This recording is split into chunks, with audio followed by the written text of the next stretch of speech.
voix du peuple. La voix du peuple. La voix du peuple sur Radio Avou l'été. La voix du peuple, une émission du peuple, par le peuple.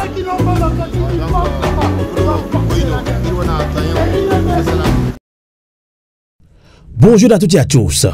Chaque génération doit, dans une relative opacité, découvrir sa mission, la remplir ou la trahir. Ce message fort de France Fanon vous ramène, ou bien nous ramène, dans votre émission La Voix du Peuple, sur Radio Canal K et sur Radio Avou l'été. La voix de la résistance du peuple togolais. Notre invité aujourd'hui, dans cet entretien exclusif, se nomme Varis Sossoé, panafricain togolais, universitaire togolais également. On va parler un peu de l'Afrique, de l'AES, Alliance des États du Sahel, qui ont tenu le tout premier sommet, le 6 juillet 2024.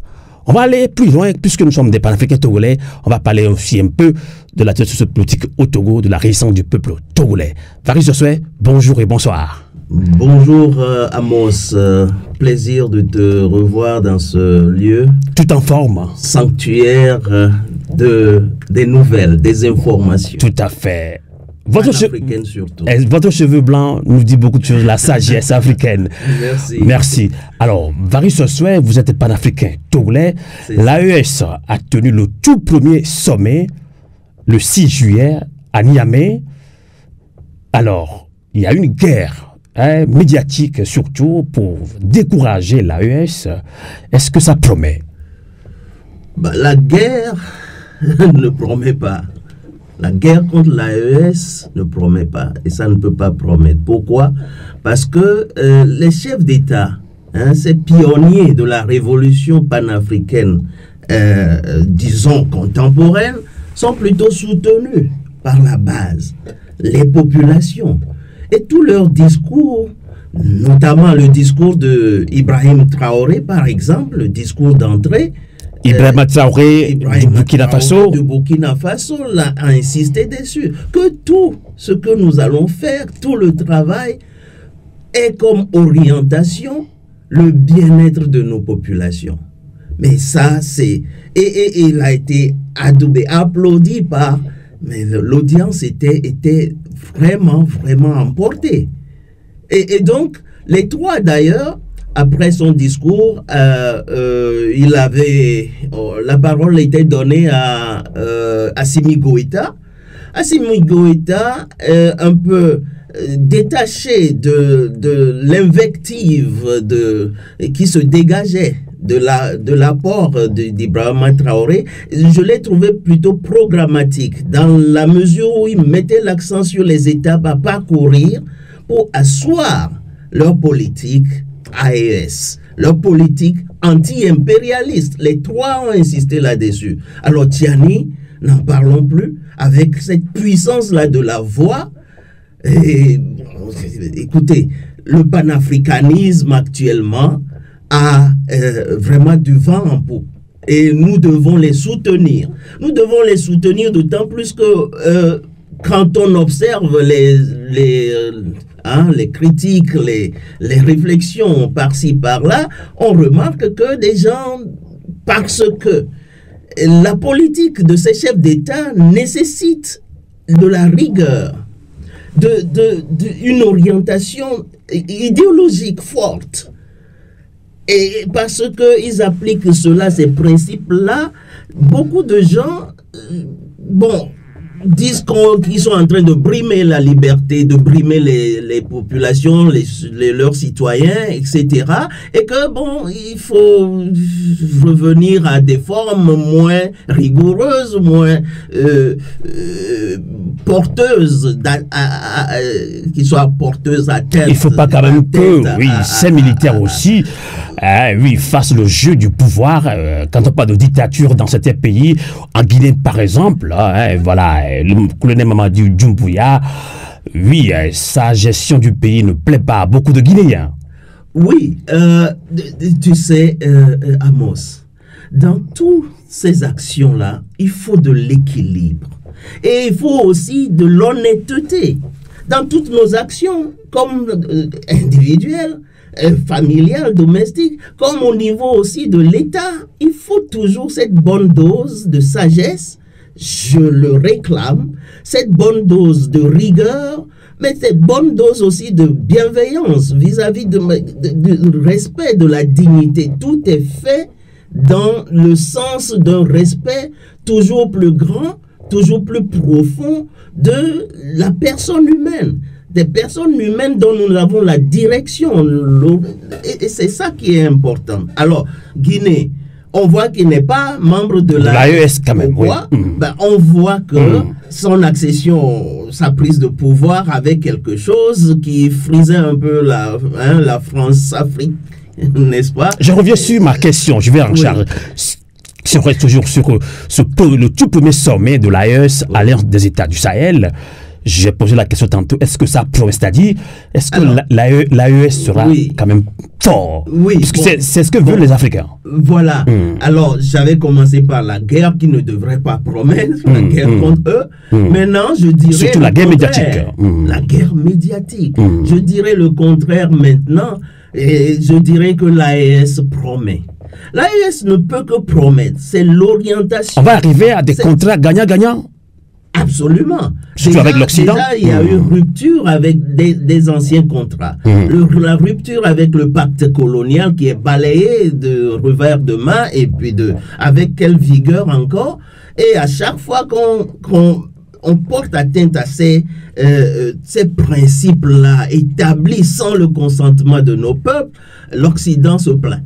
Comme si l'Afrique devrait vivre comme cela, dans l'esclavage, dans la soumission totale, et ne doit même pas se prononcer. On a encore en mémoire ce que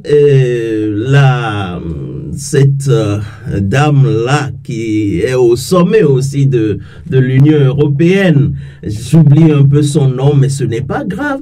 Au moment où nos États parlaient de Covid et devraient voir comment ils devraient appliquer les lois dans nos pays, ou sur d'autres sujets aussi, elle est de l'opinion que, mais au fond, à quoi, mais pourquoi?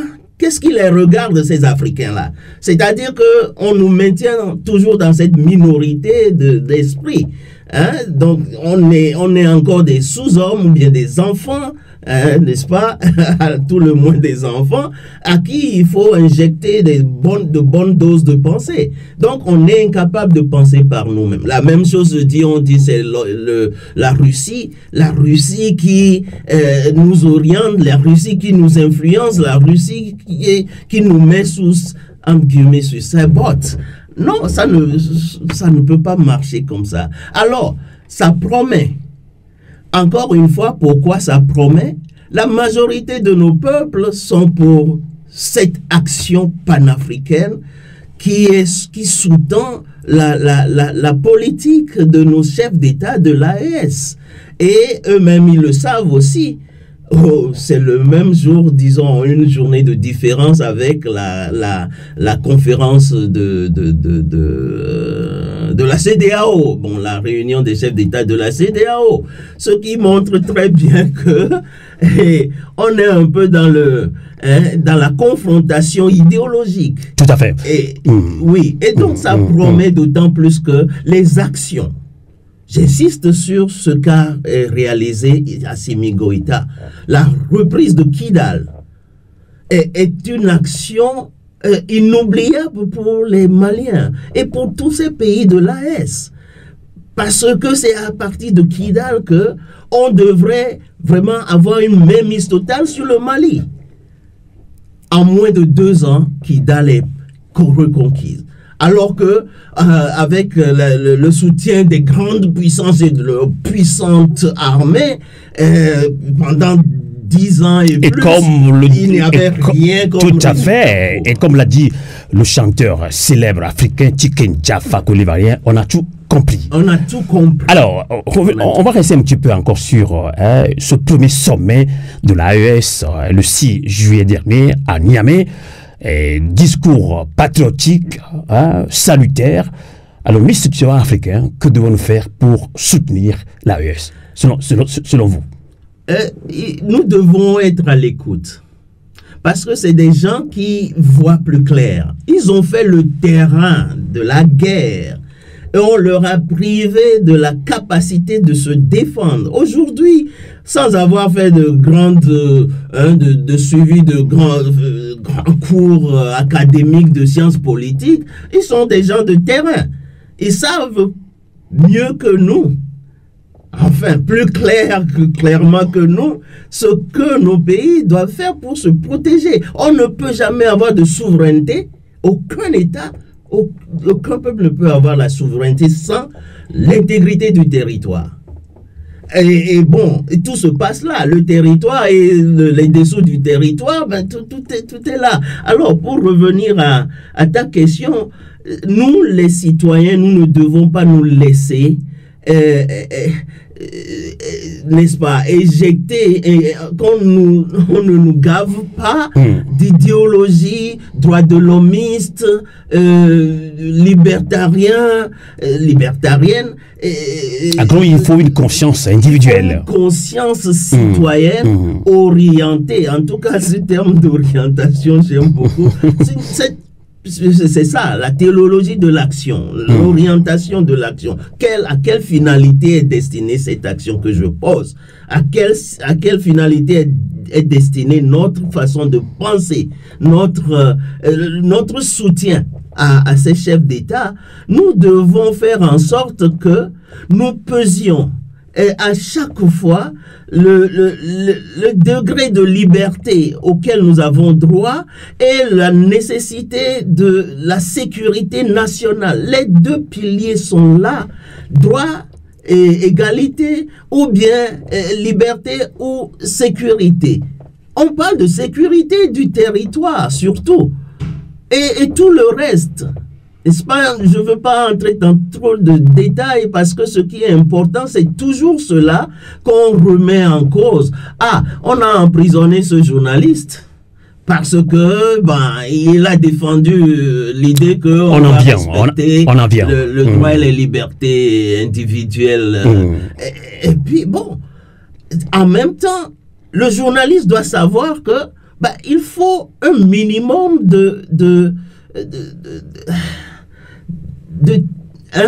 d'intégrité dans le traitement des informations.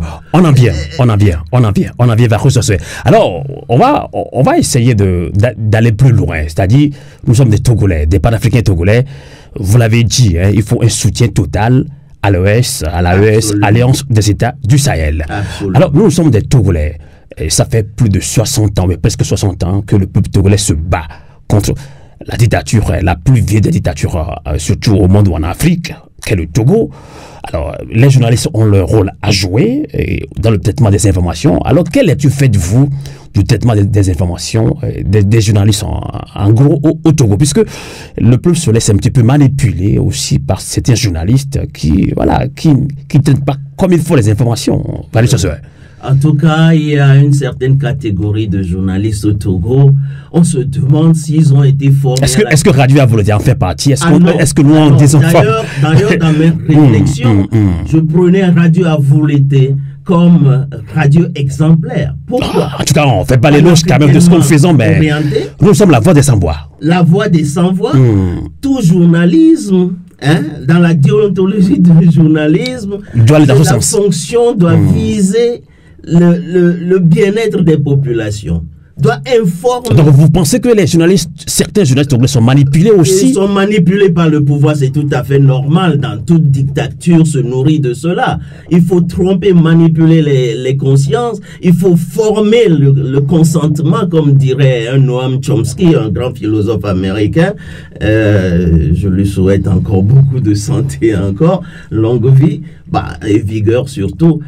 Qui dit l'État procède par manipulation des consciences pour former le consentement des citoyens, l'opinion nationale. Il faut procéder par cela.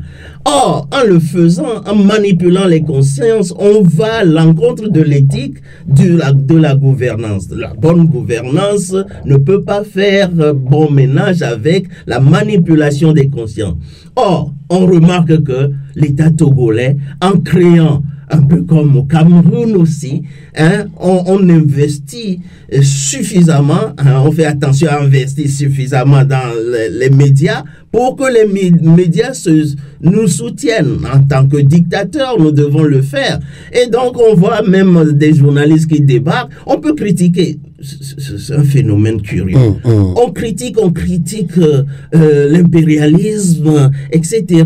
On critique les influences négatives sur le panafricanisme à l'intérieur de nos pays, mais on ne critique jamais le venin qui est à l'intérieur, mais les venins endogènes, c'est-à-dire les supports même de l'État. Donc vous avez fait la remarque que beaucoup de journalistes se donnent à ce... Ouais, je me passe de citer des noms à ça au Togo. Je ne veux pas entrer là-dedans, ce n'est pas nécessaire. Mais il faut savoir que il n'y a pas de conscience professionnelle lorsque on se met à justifier une dictature vieille de 60 ans.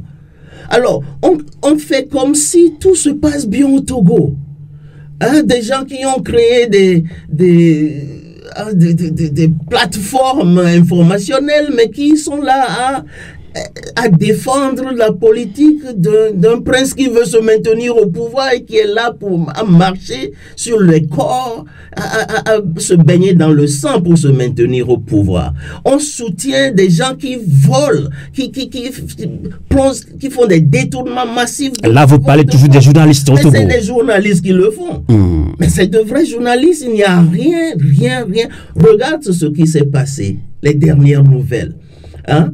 On parle de parlementarisme. Alors, le régime parlementaire, comment est-ce qu'on est entré dans ce, entre guillemets, 5e qui doit être au fondement de la 5e République? Comment est-ce qu'on est entré là-dedans? Regardez comment les démarches qu'on a suivies, soutenues par de grands intellectuels du Togo, y compris également certains journalistes aussi. Y compris des journalistes.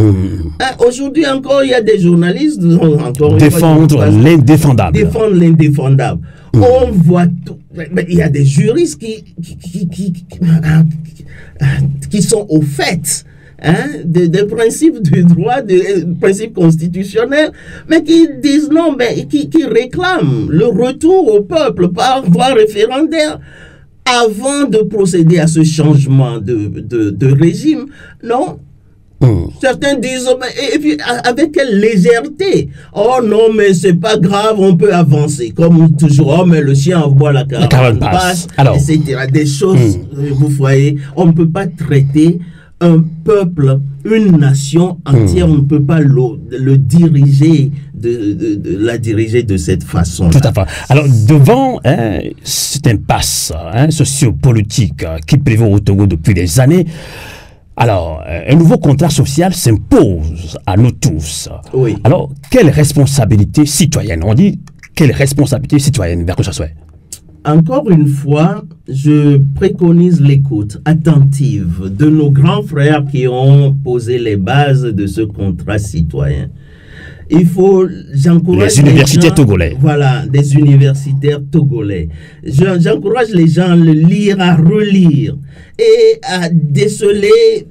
Mais moi, à ma lecture, il n'y a que de petites choses qui doivent être mises au clair. C'est-à-dire, est-ce que c'est seulement aux citoyens que c'est destiné? Ou bien, et qui est citoyen? Est-ce qu'il y a citoyens sans compter des gens qui sont citoyens de l'autre bord? Ben oui. Alors, quand je dis cela, je dis, écoute, nous sommes tous citoyens du Togo. À un moment donné ou à un autre, se posera la question de savoir, est-ce que c'est seulement les gens qui sont de l'opposition qui doivent se nourrir de ces préliminaires de réflexion sur le contrat citoyen, ou bien aussi ceux qui sont de l'autre bord. Et à un moment donné, le clash viendra. Alors, si c'est adapté, si c'est tellement le bien des citoyens de l'opposition, alors on exclut les citoyens au pouvoir, les citoyens dirigeants. Et est-ce que eux ils vont accepter des actes qui vont découler d'une compréhension, d'une conscience claire et nette et des actions sur les actions à poser à partir de ce contrat citoyen, puisqu'il s'agit d'actions à mener. Les désobéissances civiques vont émerger, vont fuser de toutes parts si l'on prend conscience de contenu, n'est-ce pas, des bases de l'action citoyenne à mener à partir de ce document-là. Une question très importante par rapport à ce nouveau contrat social qu'ont proposé les universités Togolais. Oui, le contrat social est là, on l'a lu. On a même réalisé une émission à Milan, et ça va se réaliser aussi en Kotokoli, en Kaby, en Barça, etc. Alors, quel sera le rapport de force autour de ce contrat social? Puisque au Togo, tout est question de rapport de force. Oui, et bon, je pense que c'est de ça que je voulais parler. Et le rapport de force, c'est pas seulement idéal, idéologique ou bien idéal, mais c'est aussi action, pratique. Donc, au moment où les citoyens convaincus de la pertinence de ce document-là qui remet à plat les principes de fonctionnement, qui invite à repenser le fonctionnement du Togo, au moment où ils vont se mettre à agir, quelle serait alors l'attitude des autorités factuelles, de facto autorités en place? C'est là où on verra que la force va encore primer. Mais je parle de force militaro-policière. Mais le citoyen ne doit jamais oublier que la force qui émet sa volonté, et je l'ai déjà dit dans une brève réaction, la volonté qui nous fait agir n'est pas volonté seulement physique. Ce n'est pas seulement l'action orientée vers l'action, mais dans sa source même, elle est spirituelle. Et nous qui nous disons des chrétiens, nous qui nous disons des croyants, vaudounos, etc., nous devons prendre appui sur cette volonté d'origine spirituelle. C'est fort, c'est fort quand même ce que vous dites là. Et ça, c'est fort. C'est fort, nous n'avons pas pris conscience de cela. Or, c'est ça ce que nos traditions nous veulent de nous.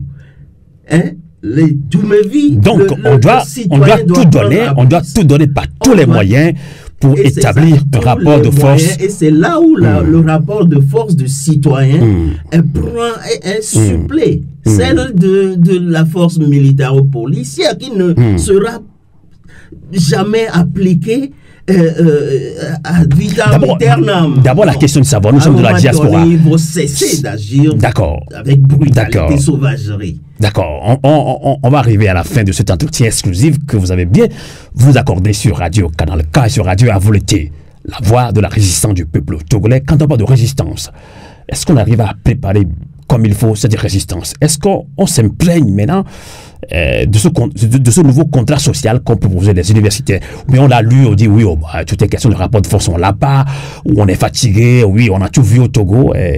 Quel sera votre message au peuple togolais, que ce soit dans la diaspora et au pays? Voilà, je pense que toute action de résistance et de lutte libératrice se nourrit d'abord des idées qui s'adressent à notre conscience, le pourquoi de nos actions. Mais tant que nous prenons ces idées-là à la légère, nous ne pouvons pas avoir le ferment nécessaire, spirituel nécessaire pour nous engager à bras le corps dans la lutte.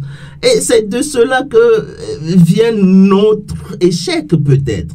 Parce que c'est vrai que de l'autre côté, on vous attend avec les fusils, hein, mais si je suis conscient de la pertinence, de la bienséance de mon action, de la signification surétatique, n'est-ce pas, anté-étatique de ma dignité, de ma liberté, je ne peux jamais laisser un État, quelle que soit son obédience, dictateur, autocratique, etc., je ne peux jamais laisser aucune autre puissance sur terre me brimer dans mon être. C'est la perpétuation, la conservation de soi. Et par tous les moyens. Alors je reviens encore sur ce terme-là, cette locution-là, par tous les moyens, être capable de tenir. D'ailleurs, notre constitution nous le recommande fermement. Absolument. Il me dans semble son article 150. Voilà.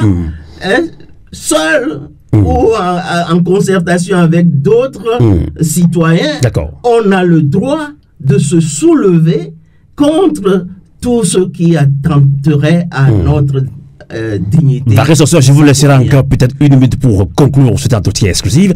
Alors, quand on parle de dictature au Togo, le système utilisé par voilà, le clan Nsingbe, appauvrir pour mieux les dompter.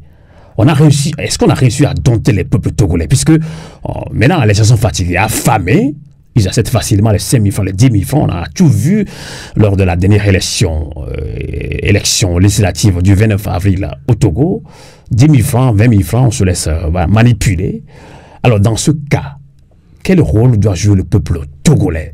L'opposition a tout fait, la société civile a tout fait, le citoyen a tout fait. Que nous reste-t-il encore à faire pour conclure cette émission? Alors, je dirais, comme un de nos frères l'a toujours dit, on pense qu'on a tout fait, on n'a rien fait encore. On a fait des choses, on a fait des parties de choses, mais il y a encore beaucoup de voies par lesquelles on peut montrer à un État dictatorial que l'on n'accepte pas son autorité.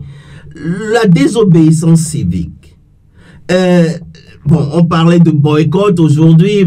Quand on sort le terme boycott, ça semble quelque chose de très lourd aux Togolais. Parce qu'on va dire, mais si je boycottais, où est-ce que je vais trouver mon gagne-pain, etc. Mais la désobéissance civique et même s'opposer par le refus de payer les impôts. Le peuple togolais a fait tant de sacrifices. Est-ce qu'on doit toujours continuer à faire des sacrifices pour le Togo? Puisque les gens sont fatigués. Et là, il y en a qui ne veulent plus faire des sacrifices. C'est ça, si vous voulez vous maintenir en vie, vous n'avez pas de choix. C'est de cela donc vous les encouragez alors? Absolument. C'est de cela qu'il s'agit. Comprendre ce que signifie moi mon être. Et à partir de là, me dire, mais non, moi je ne peux même pas vendre ma dignité pour 2000 francs, 5000 francs. Mais c'est quelle bassesse? Non, c'est manquer d'esprit. Non. Et donc, ça, c'est des actions que les Togolais doivent bannir de leur psyché. Non, ça ne doit pas être. Ça ne doit pas être. Et donc, le Togolais doit revenir à lui-même, prendre conscience de la richesse. Vous savez, comme Kant le dirait, en tout cas, on va dire référence à un auteur occidental, la dignité seule n'a pas de prix. Tout a un prix, sauf la dignité. C'est ce qui permet à l'être, et vous avez toutes les révolutions du monde, et de chaque individu comme de chaque peuple, c'est en dernier recours, et comme l'aurait dit, dignité humaine. Voilà, et comme l'aurait dit l'autre, en temps de famine, ce n'est pas tout qu'on mange. Merci beaucoup, Varis Oswey. Je rappelle également que vous êtes président de CTS, communauté togolaise en Suisse, et vous appelez tous les Togolais de Suisse de se réunir, car la mobilisation doit se refaire, doit continuer. En tout cas, merci Varis Oswey d'être venu au studio de radio Avouleté de Radio Canal K. Avouleté qui vous dit le combat continue. Coucoulé. Tetinta, merci de nous avoir écoutés dans cet entretien exclusif avec notre invité Varis Oswey. On a parlé du panafricanisme qui doit prendre une ampleur un peu plus rigoureuse. Alors, on va toujours se référer à l'homme fort qui nous a quitté, paix à son âme, Thomas Sankara le Burkinabé, qui nous a dit: l'esclave qui n'est pas capable d'assumer sa révolte ne mérite pas que l'on s'apitoie sur son sort. Cet esclave répondra seul de son malheur s'il se fait des illusions sur la condescendance d'un maître suspect qui prétend l'affranchir. Et Thomas Sankara renchérit en disant que seule la lutte libère. Novio, Avouleté. Coucoulé, Tetinta, bonsoir.